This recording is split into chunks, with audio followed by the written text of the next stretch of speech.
L'impact environnemental des industries extractives en Afrique, c'est le sujet qui nous intéresse aujourd'hui dans ce nouveau numéro de Cet Écho. Un forum se prépare justement pour repenser l'équilibre entre exploitation minière et préservation de l'environnement. Pour en parler, nous sommes en compagnie de M. Booussou Kwaku Raymond. Il est expert consultant en environnement minier et commissaire général du Forum africain de l'environnement dans les industries extractives qui va se tenir du 19 au 20 février à la Fondation Félix Houphouët-Boigny de Yamoussoukro. C'est un réel plaisir de vous avoir sur le plateau. Merci. Alors, c'est quoi les motivations derrière la conception, derrière la création du FAFEX, qui est donc le Forum africain de l'environnement dans les industries extractives? Merci infiniment pour cette opportunité que vous nous offrez pour nous prononcer sur cette question. Il faut dire que, d'abord, ce forum est créé par l'ONG AGI pour l'environnement dans les industries extractives. D'accord. Cette ONG a été créée depuis 2020. Elle a été créée par des spécialistes, des experts des différents domaines cela est venu après un grand constat. On a constaté que vraiment la dégradation de l'environnement devient de plus en plus alarmante. Donc du coup, comment faire pour cela? Et en ma qualité aussi d'expert consultant, j'ai eu à parcourir pas mal la Côte d'Ivoire à travers les différentes régions où il y a l'exploitation minière. Et on voit que nos parents en souffrent plus. Parce que normalement, on se dit que l'exploitation minière apporte de l'argent, ça permet à la communauté vraiment de subvenir à ses besoins. Mais c'est le contraire. Là où il y a l'activité minière, c'est là qu'il y a plus de pauvreté. C'est là qu'il y a la misère. Aujourd'hui, là où il y a eu vraiment l'activité d'orpaillage, c'est très, très, très compliqué. Les parents n'arrivent plus à manger correctement. Ils sont obligés d'aller acheter la nourriture soit en ville pour venir au village. Et pourtant, dans le passé, c'est le village qui partait commercialiser la nourriture en ville. Alors, le genre de constat, vous les faites dans quelle localité en Côte d'Ivoire, par exemple?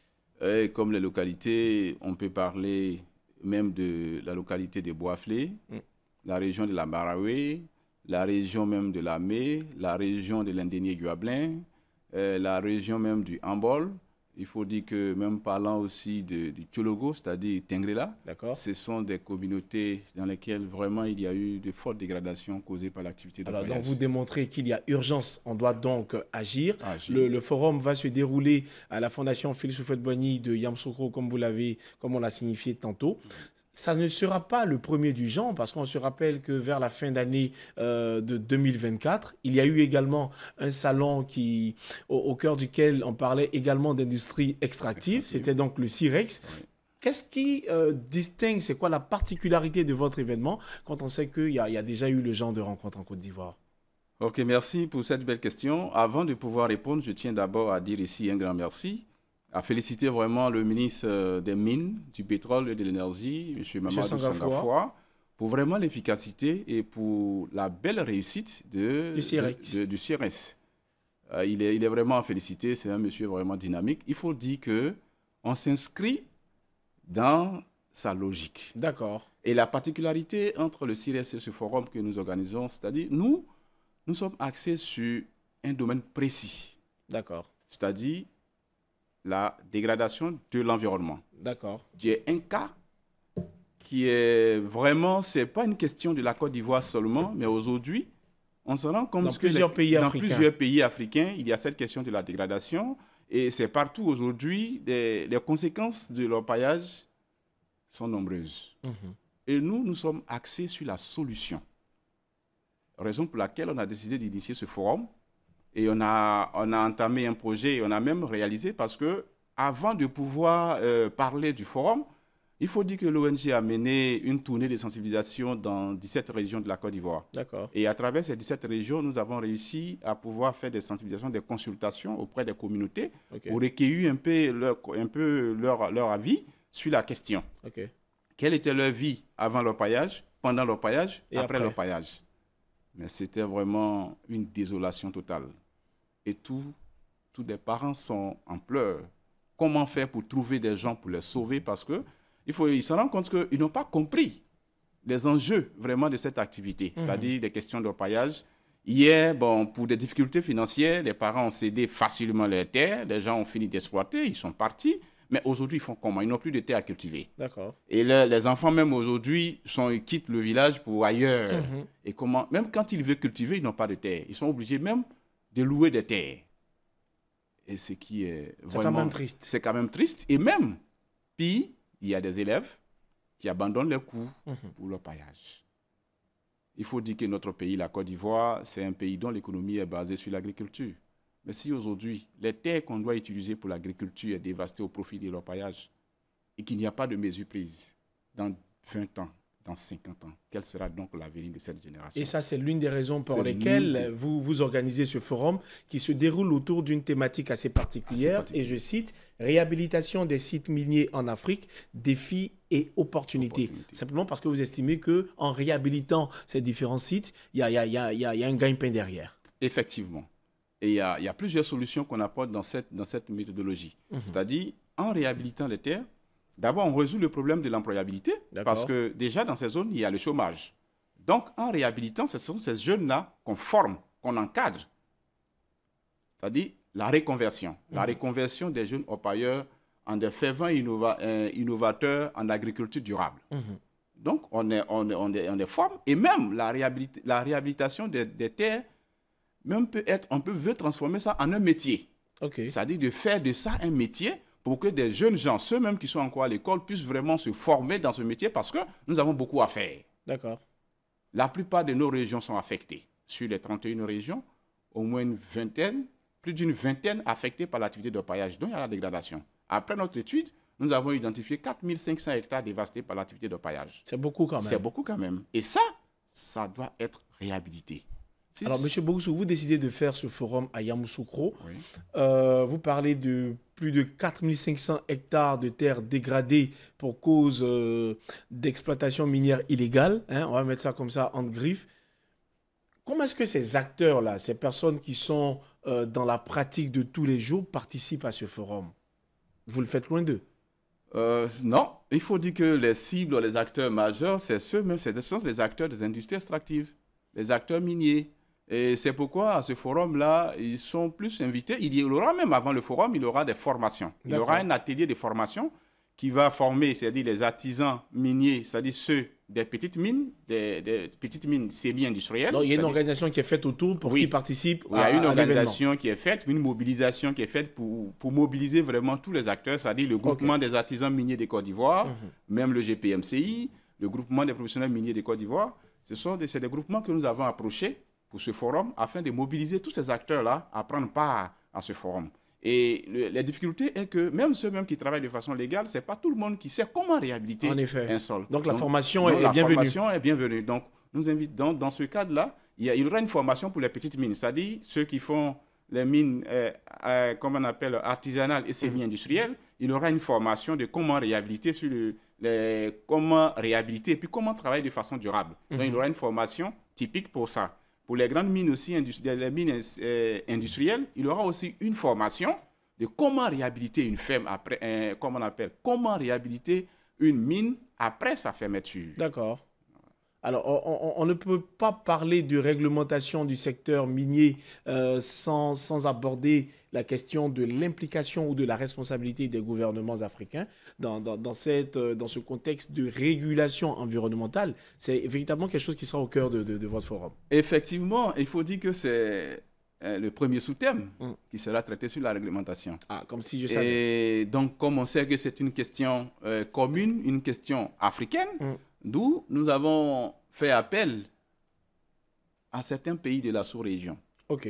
Et chaque pays a ses règles, a une réglementation qui lui est propre. Donc, on a décidé de faire appel à ces pays-là. Et il y aura des panélistes dans les différents pays. On a au moins environ 6 pays de la sous-région qui sont invités, qui vont participer et qui vont intervenir sur les différentes réglementations de chaque pays. Et on verra quel est, et chaque pays essayera, après on fera une synthèse de toutes ces réglementations et voir qu'est-ce qui manque dans l'autre pays, qu'est-ce qu'il y a ici qu'il faut ajouter. Qu'est-ce qu'on peut prendre ici pour faire évaluer là. Vraiment, on puisse évaluer afin qu'on puisse trouver un juste milieu pour vraiment résoudre les différents problèmes Alors, liés à la... vous invitez 6 pays en Côte d'Ivoire à l'occasion de ce forum. Dans Oui. FAFEX, on entend Forum africain. Est-ce que vous êtes indirectement en train de nous faire comprendre que ça sera le genre de rencontre qui sera tournant, du genre, après la Côte d'Ivoire, on va en Guinée, on va au Ghana, etc., etc. Effectivement, c'est l'une des particularités de ce forum. D'accord. Le FAFEX, c'est un événement qui sera tournant, c'est-à-dire la première édition aura lieu En Côte en d'Ivoire. Côte d'Ivoire, la deuxième édition peut avoir lieu soit en Guinée, soit au Ghana, soit au Mali, ça dépendra avec des échanges avec des autres pays, bien soit même en RD Congo ou en Centrafrique, c'est possible. Donc ça sera un événement tournant qui va tourner dans tous les pays de l'Afrique, les pays qui sont vraiment concernés, les pays dans lesquels il y a vraiment assez de désastres causés par l'activité d'orpaillage. Alors, nous sommes à l'ère de la technologie. Hein. Oui. C'est quelque chose qui a très vite développé. Effectivement. Aujourd'hui, on parle d'intelligence artificielle. C'est quoi les innovations technologiques dans le cas des industries extractives qui pourront être mises à lumière lors de votre forum? Oui, il faut dire que cela traite aussi d'une thématique. Les différentes technologies, c'est-à-dire nous avons échangé avec une équipe. D'abord, ce qu'on veut mettre en place au sorti de ce forum, il est possible de pouvoir utiliser la technologie en veillant sur l'environnement, c'est-à-dire un système satellitaire qui va nous permettre de suivre en direct l'évolution ou la réduction de la dégradation. D'accord. En temps réel. Et c'est sur ça que nous sommes en train de travailler. Je pense que ça va beaucoup nous aider. OK. Est-ce qu'il existe des modèles réussis d'exploitation minière durable en Afrique? Ce sera difficile pour moi de dire non. Ce sera difficile pour moi parce que je n'ai pas vraiment fait tous les pays. D'accord. Et fait aussi toutes les extractions. Donc c'est difficile de dire. Mais je peux parler de cas de réhabilitation réussis. Oui. Je peux parler de cas de réhabilitation. Dans quel pays, par réussis. exemple? En Côte d'Ivoire. OK. Oui, en Côte d'Ivoire. Dans quelle localité? Dans la localité de Boaflé. OK. Précisément à Koudougou. D'accord. Et c'est une expérimentation qui a été faite par notre ONG. L'ONG agit pour l'environnement dans les industries extractives. D'accord. Donc on a pris une zone d'orpaillage, 3 hectares, qu'on a réhabilité, on a valorisé parce qu'il y a une possibilité. Nous, on parle plutôt de la transformation des obstacles environnementaux créés par l'activité minière en opportunités d'emploi vert. Okay. Parce que c'est en cela que les communautés puissent vraiment s'en sortir. Parce qu'en réhabilitant, il faut créer des systèmes. Il faut créer des systèmes qui vont permettre à cette communauté d'en bénéficier à court terme, à moyen terme et à long terme. Alors, industrie extractive et changement climatique. Oui. Il y a un lien? Oui, il y a un lien. Et comment la pratique de ces industries extractives peuvent contribuer à la lutte contre le changement climatique dans notre pays? D'abord, moi, ce que je vois, le changement, on peut dire que l'exploitation minière contribue au changement climatique. Et comment? Parce que la base, c'est quoi? Je prends un exemple. Aujourd'hui, toutes nos forêts sont dévastées. D'accord. On a une forêt, peut-être, voici les grandes mines qui vont jusqu'à 400 km². Et quand ils commencent à exploiter, tout ce qui est hommes, arbres, ils vont tout détruire pour partir. Mais s'ils ont détruit, c'est de là qu'ils commencent.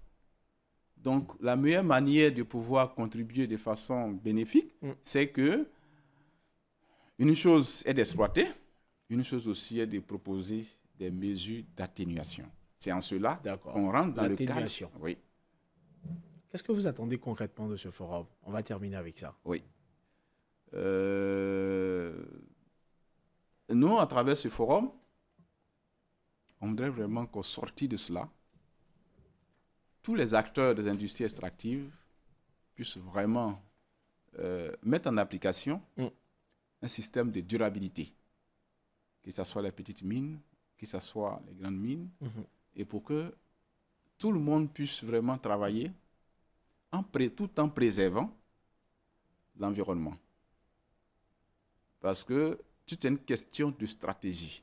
Si la stratégie de la préservation n'est pas bien définie, alors ça va créer des conséquences lors de l'extraction. D'accord. Par contre, quand une stratégie est bien définie, avant l'extraction, il y a des mesures qu'il faut suivre. Pendant l'extraction, il y a des stratégies qu'il faut adopter. Et après l'extraction, il y a les mesures qu'il faut prendre. Est-ce qu'il y a des mesures, il y a des critères particuliers à remplir pour prendre part à ce forum? Qui est invité? Il faut dire qu'à ce forum, tout le monde est invité. D'accord. Parce que la terre aussi, c'est la vie. Donc tout le monde, que ce soit les gouvernants, les entreprises Les privées, acteurs eux-mêmes. les acteurs eux-mêmes, ce sont eux Les plus importants, les plus on va dire ça comme importants, ça. oui. Et les institutions financières, parce qu'il y a ça aussi, il y a En cette effet. problématique. En effet. Les institutions financières, et les institutions internationales, les gouvernements, les parlementaires, les sénateurs, tout le monde est invité parce qu'il faut mettre au cœur de ça des décisions. Il faut aussi des décisions gouvernementales. On tient aussi à remercier par là, je tiens aussi à remercier aussi le président de la République qui fait beaucoup aussi pour ça. Je pense que dans le PND, ils ont défini aussi ce côté de la réhabilitation sur des questions d'orpaillage. Ça veut dire qu'il prend vraiment à cœur ce problème. Donc vraiment, je tiens vraiment à saluer ces initiatives. Et nous sommes là pour accompagner l'État dans sa mission. Et dans cet accompagnement, vous donnez rendez-vous à l'ensemble des acteurs du secteur minier à Yamoussoukro, plus précisément à la Fondation Félix Houphouët-Boigny. 2 dates à retenir, les 19 et 20 février 2025. Monsieur Boussou, merci d'avoir été en notre compagnie. Merci d'avoir répondu à l'ensemble de nos questions. Merci. Je rappelle que vous êtes consultant en environnement minier. Vous voulez ajouter quelque chose? Oui, au moins il fallait remercier nos partenaires quand même. En 20 secondes, s'il vous plaît. Oui. On va aller très rapidement. Ok, je tenais à la fin de cet entretien dire un grand merci à nos partenaires, c'est-à-dire l'ambassade du Canada, l'ambassade de la GIZ, qui déjà font confiance à cette ONG avec qui nous avons déjà des accords, et aussi à cette structure minière, Comina, Sobina, Saco Group, et Bunigold, et comme on appelle le métal jaune, et le ministre de l'Environnement, du Développement durable et de la Transition écologique, M.